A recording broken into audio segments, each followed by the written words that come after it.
Hello Team Cayote family and welcome to Power Lab Vol.4. In today's video we want to talk about storing and discharging LiPo batteries. In the first 3 episodes we have already introduced you to the 2-Force X5 charger from Team Cayote as well as to the complete line of batteries, and in Volume 3, the last one, we have talked about the things which are important when it comes to charging the LiPo battery.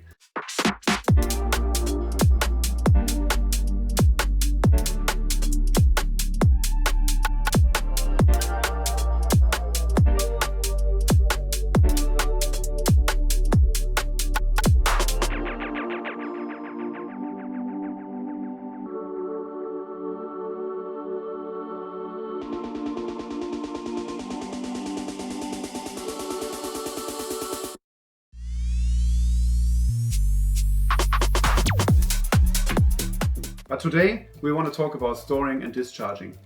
As you can see, I already prepared a battery here inside the LiPo bag for safety, and this is the battery I want to discharge.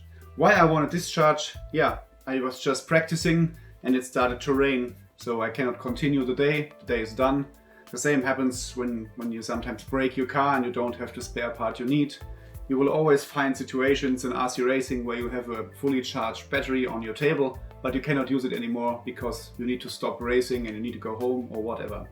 So in this case, it is very easy. Just connect the charged battery to your charger, put it in the safe bag, and then just go to the menu, select our discharging process. Then I always use 3.7 volt per cell, which is a good voltage for storing. And then I use the maximum power of 8 amps for the discharging process. This is what the charger can always do, very easy. Then you just need to start the program, and now the charger will discharge the battery to 3.7 volt per cell, and it will also balance the cells during the discharging process. So when this is done, the battery is perfect for storing and for putting it away into the LiPo bag or into your LiPo safe, Trezor, whatever bag you are using.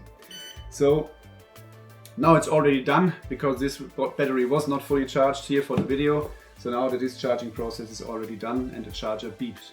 But this is, let's say, the most common scenario which you are happy that your charger can discharge with 8 amps. We know that most chargers which are connected to AC and DC power, they cannot discharge with 8 amps. Most of them, they are providing 3 to 5 amps. So with the 2-Force X5, it's a little bit faster, a little bit quicker, and a little bit more comfortable for you. Also the balancing process during the discharge is done with the 2 amps balancing power, so pretty fine. In the end, I never had any trouble when I discharged my batteries here on the charger, and I only do this when I want to store the battery away after it's fully charged and I cannot drive anymore. Normally, after the race, when I'm running modified or also in the stock classes, my batteries are already featuring 7.6 volts, 7.7, 7.8, and what I always do after the run, I just remove the battery from the car and I put it in the LiPo bag, and then I use it again in the next week. So this is the normal way I handle the things. But I know that many people around the world, they are using the discharging possibilities of their chargers to gain extra performance out of the batteries. So I normally never do this. I mostly run modified. Sometimes I also run stock, but not at a World Championship or a European Championship event. So I never fight for a big title in stock, also not in modified, but I never fight for a big title where it comes to this very last 0.001 volt in the battery. So I never used the discharging possibilities to get more performance out of the batteries. But all the people who are doing it, what are they doing and why?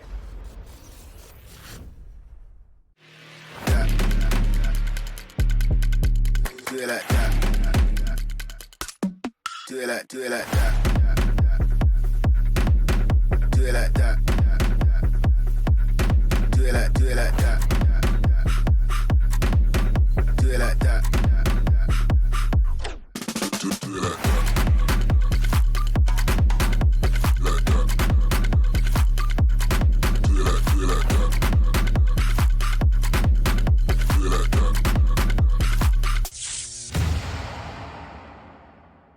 It is important to know that in Europe, where I live, most of the stock classes, they are running with a, let's say, a fixed timing on the motor, with a special software, with a RPM limit on the speedo. So it's a very limited stock racing which we have here in Europe at most of the places.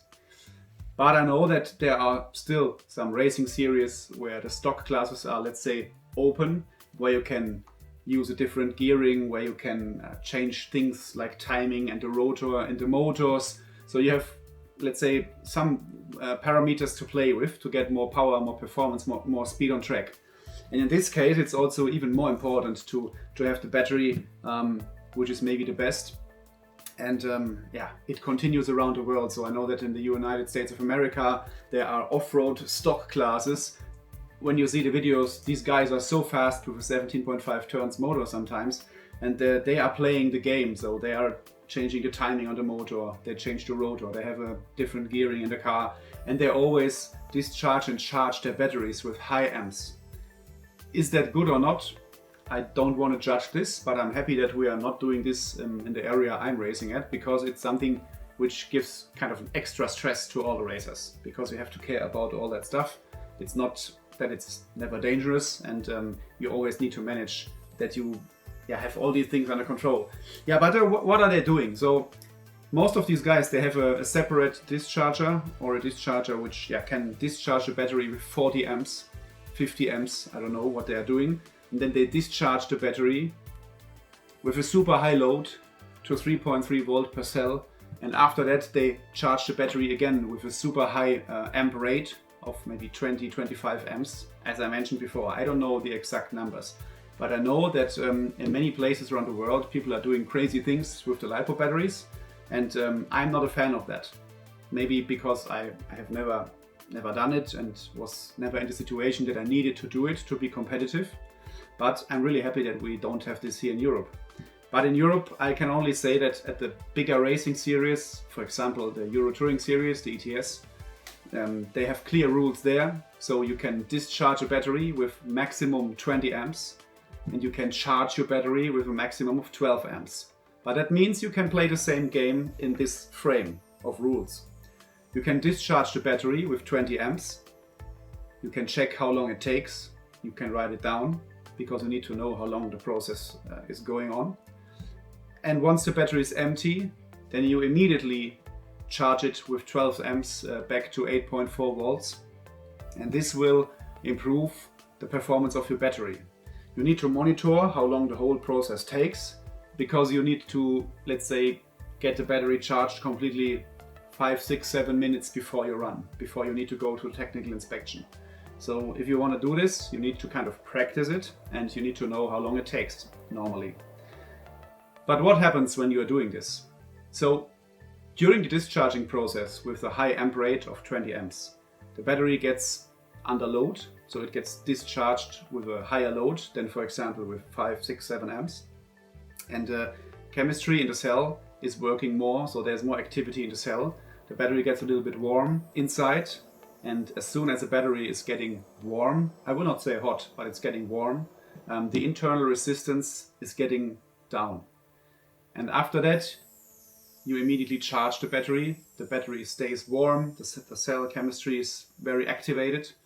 And then the battery charge is also like, the battery has a less internal resistance at the end of the charging process. So you will feel more punch on track, you will have a better feeling when going onto the driver's stand, because you know that you have done everything possible with your battery. And then maybe, if you don't clip the curb in lap number 1, you will have a better performance on track by 1 second, 1.5, I have no idea how big the advantage is. But this is kind of the game that people are playing at bigger events, when they want to win, when they want to make the A main, when everybody's doing it, and then people just follow this trend and start to do the same. But if you are, let's say, a hobby driver, a club racer, not that kind of professional guy who wants to win big, I recommend you to not stress yourself out with these things too much, because it's very demanding. You need to monitor many things. Just care about your car, care about your driving. This is where you can gain more performance for sure. But in the end, if you're stepping up, if you're getting better and better and better, at some point you will try this. You will discharge and charge, you will check the internal resistance, you will check the voltage, and you will see if it will have an effect on your battery or not. Just try it, give it a try, and then you will see. But our Team Cayote charger is offering up to 8 amps of discharging rate when it's just connected to the AC/DC power. There's a way where you can connect something external to discharge, but to be honest, I have never done it. I have never seen it, so I don't know exactly how it works, and I don't see the need to do this. So I think it's super cool that you can discharge with 8 amps here on the 2-Force X5 charger, and this is all you need, to be honest. Furthermore, when you store your batteries for a longer time, when you don't race, when you have a break, when the weather is bad, just make sure that the battery is never fully charged, and you should always store it at 7.5, 7.6, 7.7 volt. It doesn't matter. Important is that the cells are balanced. So if you have already discharged your batteries and you want to balance the batteries again, you also have a balancing mode here on the charger, which you can use.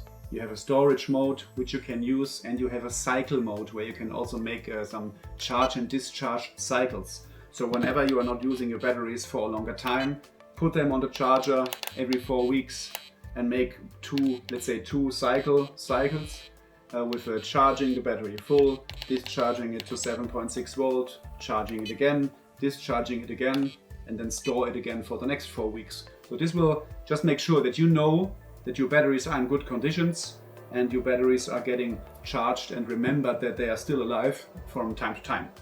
So this is what I think are the most important things when it comes to discharging, storing, balancing, cycling your batteries. So don't go crazy, don't think about it too much, but as soon as you start to discharge and charge your batteries, because of performance, I can only recommend you to not do crazy things. It's no problem to discharge the battery with an external discharger with 20 amps and to charge it with 12 amps again, but then just make sure that you know what you are doing. And if you're not doing it, trust me, this will not bring you from position 35 to position 1, because the advantage on track is very, very small. The battery will maybe have a little bit more punch during the runtime, but it's always this kind of maybe advantage you can gain on track when you play these games. The good thing is that our charger is offering all these modes. So we have a charge mode, we have a discharge mode, storage, balance, external discharge. You can also cycle the battery. So you can do all these things with our charger. You can charge 2 batteries at the same time for sure. You can connect the tire warmers. But this is not a topic. This was the topic from the first video. And I just wanted to tell you all I know about charging and discharging batteries. Discharging is important. You can use it in many cases, but please make sure that you always play the safe game. Don't do something risky, dangerous, or stupid with your batteries when it comes to discharging. So that's the video for today. And this was the last one in our series of charging and talking about batteries.